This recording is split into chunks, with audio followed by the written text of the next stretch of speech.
কাজের জন্য লাগে অধিকার।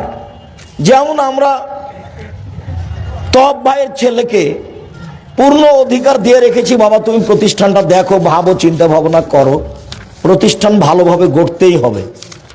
তো স্বাধীনতাই চেয়েছে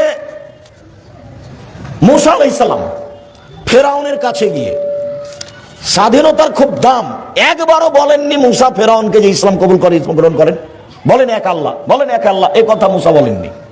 দেখেন 1 মিনিট বলি। মুসা আলাইহিস সালাম আল্লাহ যখন মুসাকে বললেন যে ফেরাউনের কাছে যান আপনি, তো মুসা বললেন যে আমি সাবলীল ভাষায় ভালো করে কথা বলতে পারি না।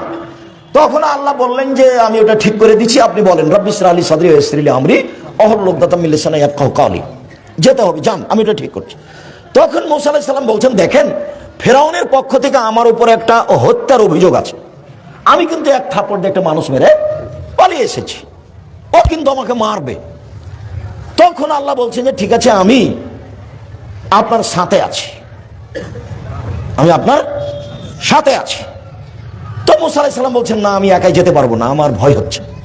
এরপরে কি হবে তাহলে? বলে আমার ভাইকে সাথে দেন। ঠিক আছে, দিলাম।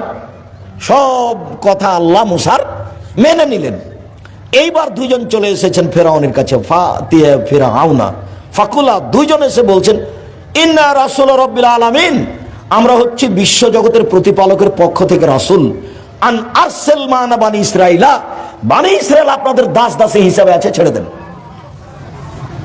আব্দুল্লাহর বক্তব্যই এটা, গোলাম হয়ে জাতির কাছে বসবাস করতে রাজি নই, গোলাম হয়ে একদিন বাঁচতে চায় না। মুসা বলছেন যে আমার সম্প্রদায়কে ছেড়ে দিতে হবে। আগে তো এসে বলবে বল লা ইলাহা ইল্লাল্লাহ বল, এই কথা না বলে কি বলছেন, আমার লোকজন ছেড়ে দেন। যুগ যুগ ধরে মুসা আলাইহিস সালামের সম্প্রদায়ের বানি ইসরায়েলেরা দাস দাসী হিসেবে আছে।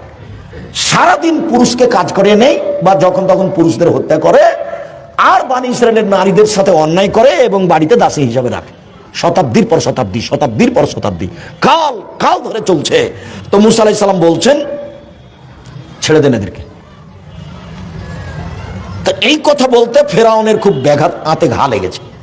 তখন ফেরাউন বলছে আলাম নুরাব্বিকা ফিনা, কি ব্যাপার, তোমাকে আমি লালন পালন করিনি ওয়ালিদান শিশুকালে, অলাবেস্তা ফিনা নুমরেকা সিনিনা, তুমি বহুদিন আমার মাঝে ছিলে না, আমার সামনে এসে এভাবে কথা বলো, মানে আমার লোকজনকে ছেড়ে দেন, এই কথা তো যেমন তেমন নয়, মুখের ওপরে বলা, লিখিত ভাবেও নয়, স্মারকলিপি নাই এখানে, নগদ ছেড়ে দেন।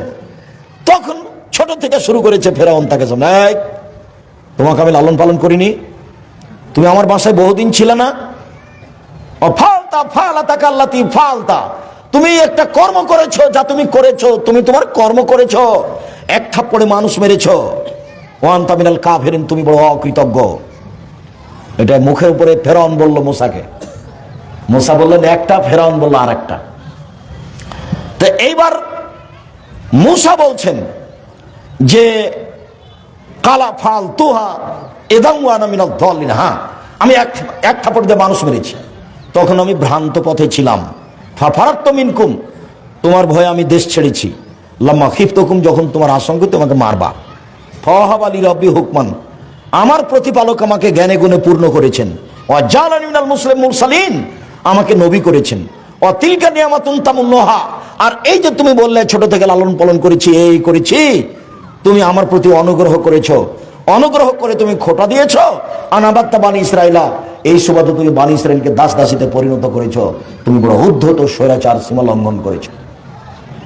এটা মুসা আলাইহিস সালাম বললেন। যখন বললেন যে তুমি উদ্ধত স্বৈরাচার, সীমা লঙ্ঘন করেছ, তখন ফেরাউন হত্যার সিদ্ধান্ত নিল। যা হলো হলো। তো কাজের জন্য স্বাধীনতা লাগে, আর একজন যদি এসে হাত খেলায়, তাহলে সে কাজ কখনো সুন্দর হবে না। প্রত্যেকটা মানুষ যারা কিছু করতে চায়, তারা যেন জাতির কাছে স্বাধীনতা নেয়। স্বাধীনতা না থাকলে কিছু করতে পারবে না। এটা এক। প্রথমত ভুল কিছু করলে, আল্লাহ সন্তুষ্ট হলে একটাও টিকবে না।